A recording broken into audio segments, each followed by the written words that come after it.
Ghostwriting and rap is a conversation that is always going to be relevant, it's always going to be discussed, and it's always going to be something that piques my interest. Now, this has been back in the news because Drake has had more reference tracks drop.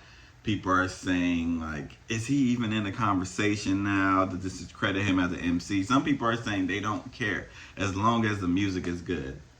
And for me, and for most people who are like students of the game, it matters if a rapper is penning his own raps, if they are claiming to be the best.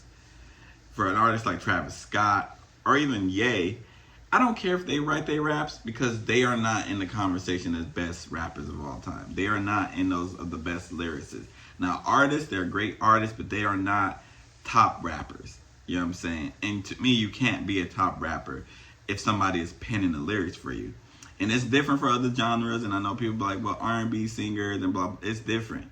That wasn't a foundation of that. You know what I'm saying? This is a foundation of hip-hop. Writing your own lyrics is important. It's very important. Now, to me,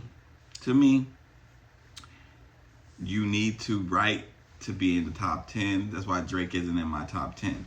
And it's interesting with Drake because Drake is an artist that we know can write music.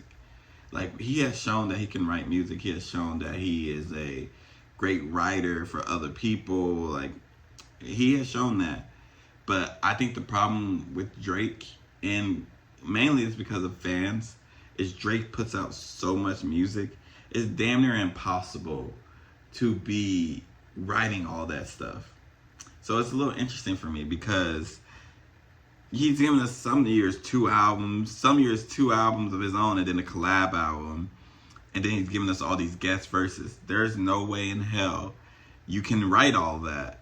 If Drake was writing all that, he would be in the conversation of not just greatest like rappers of all time, greatest writers of all time, because that would be an incredible amount of work, and his pen game would work so goddamn fast, and that's just, it's damn near impossible. You know what I'm saying? And ghostwriting and rap is like, it happens for some of our favorite artists.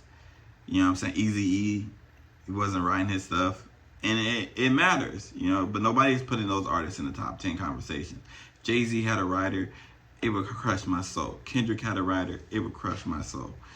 Because these rappers are some people I look at as the top in the game because of their pen game, because of everything that they have accomplished.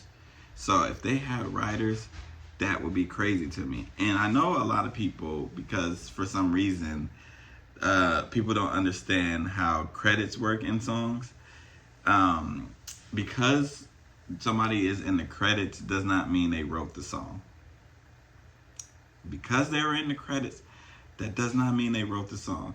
There are people who are in the credits of songs and they had nothing to do with writing it. You know, they're sampled. You know, there's people who somebody is paying homage to them by like reciting their lyrics or interpolation. They get writer's credit. You know what I'm saying? They also get writer's credit. Producers sometimes get credit. Those things happen. But that is not meaning somebody has a writer. That doesn't mean somebody is writing the whole song for you. It happens all the time. All of the time. I saw somebody make a video and they were talking about how Kendrick had writers, and their example was the song that Poetic Justice, ironically, and it had Janet Jackson on there and stuff like that, and they're like, see, does Kendrick have writers? And somebody needed to point out to old boy that is what we call like somebody getting writer's credit because of the sample, and they didn't understand that. And people were going back and forth with that person. And at one point, I was like, are they just doing it for engagement? Or do they actually believe this? And I was hoping it was the latter, you know, for engagement. But there is a difference, guys, between ghostwriting and getting writer's credit. I just want y'all to know that. But we're going to take a little bit of a break because I spoke for too long. And then we're going to talk about, is streaming hurting album quality?